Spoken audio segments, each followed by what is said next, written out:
أولئك لم يكونوا معجزين في الأرض وما كان لهم من دون الله من أولياء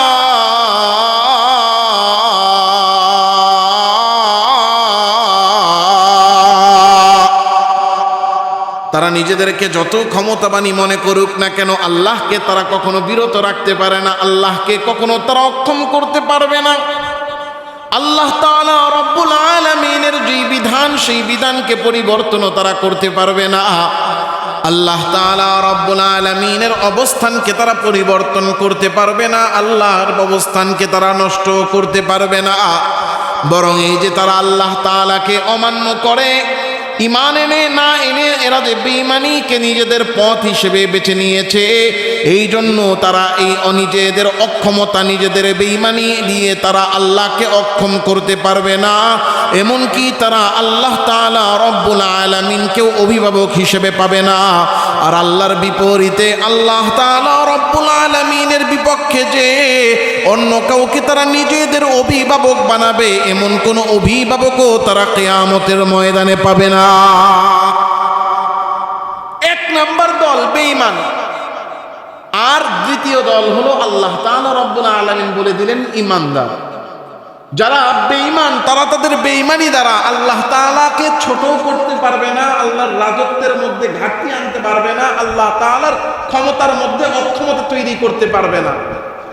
এর সহজ কথা হলো, আমি আর আপনি আল্লাহকে মানি আর না মানি, না মেনে আমি যদি আল্লাহকে না মানি, আল্লাহর হুকুম না মানি, আমি যদি আল্লাহ তাআলা রব্বুল আলামিনের অবাধ্যতা করি, তো আল্লাহ তাআলার রাজত্বে যাররা পরিমাণও কমবে, কিন্তু ক্ষতি হবে আমার নিজের। ক্ষতি হবে কার? লা জারমা আন্নাহুম ফিল আখিরাতি হুমুল আখসারুন। আল্লাহ তাআলা রব্বুল আলামিন বলতেছেন, যারা ঈমান থেকে দূরে থাকলো তারা নিজেদেরকেই নিজেরা ক্ষতিগ্রস্ত করলো। তাহলে এক নাম্বার বেঈমান, তার বেঈমানি দ্বারা, আল্লাহর অবাধ্যতা দ্বারা, নাফরমানি দ্বারা আল্লাহ তাআলার কোনো ক্ষতি হয় না, নিজেরা তারা ক্ষতিগ্রস্ত। আরেক দল হলো ঈমানদার।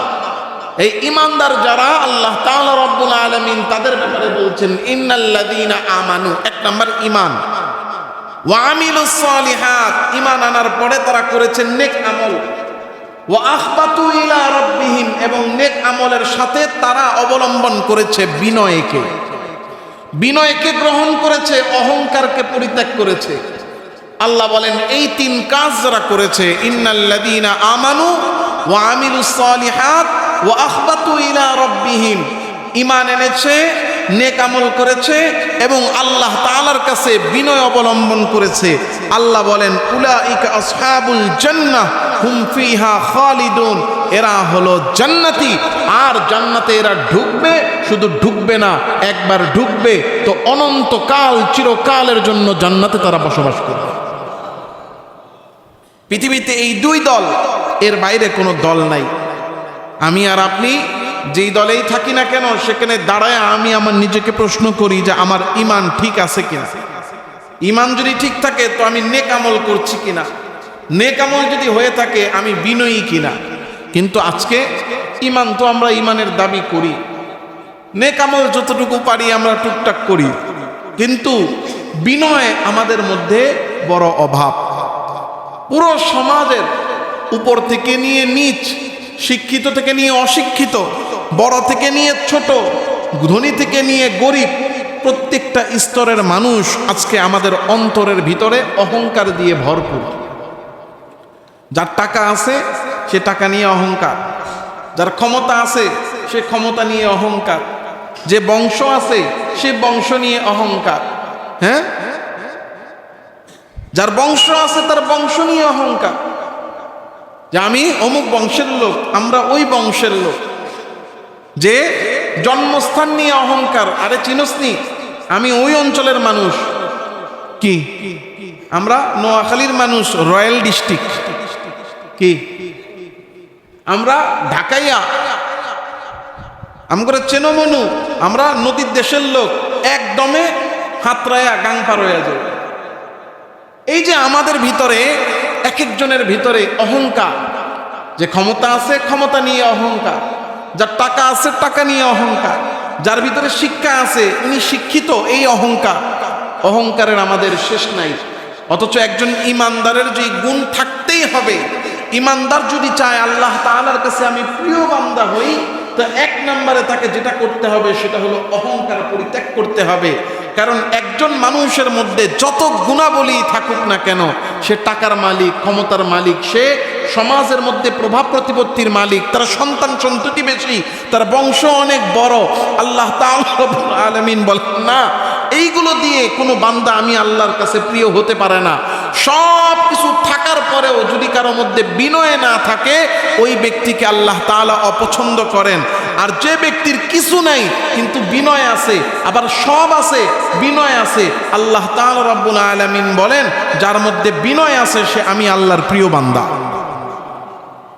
আমি বলি না, আল্লাহ বলেন ওয়াইবাদুর রহমানিল্লাযীনা ইয়ামশুনা আলাল আরদি হাওনা।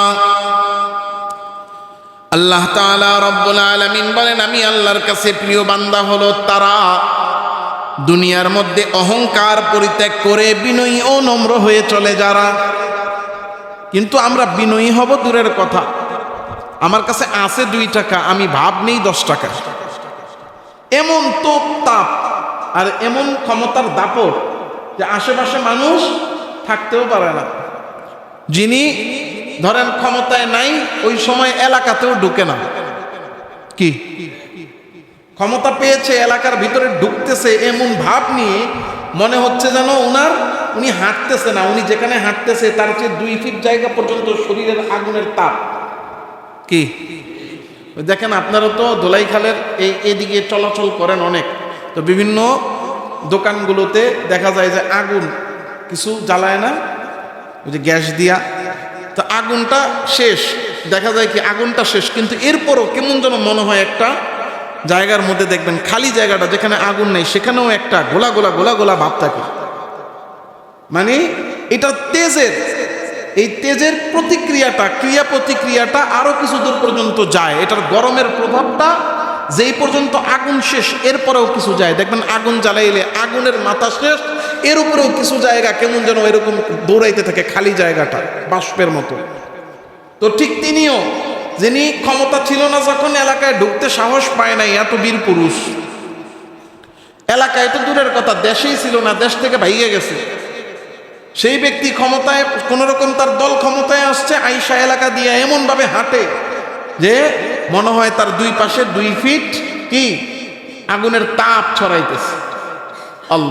আল্লাহ তাআলা রব্বুল আলামিন বলে দিয়েছেন লা তামশি ফিল আরদি মারহা, জমিনে অহংকার করে হেঁটো না। কি নিয়ে তুমি অহংকার করো? তোমার অহংকারের কারণটা কি? অহংকার কারণ তোমার টাকা আছে, এই টাকার মালিক তো তুমি না, কারণ তুমি এসেছো খালি হাতে, যাবে খালি হাতে। আসার সময় খালি হাতে আসছি, মায়ের পেট থেকে কান্না করতে করতে, কিছুই ছিল না সাথে।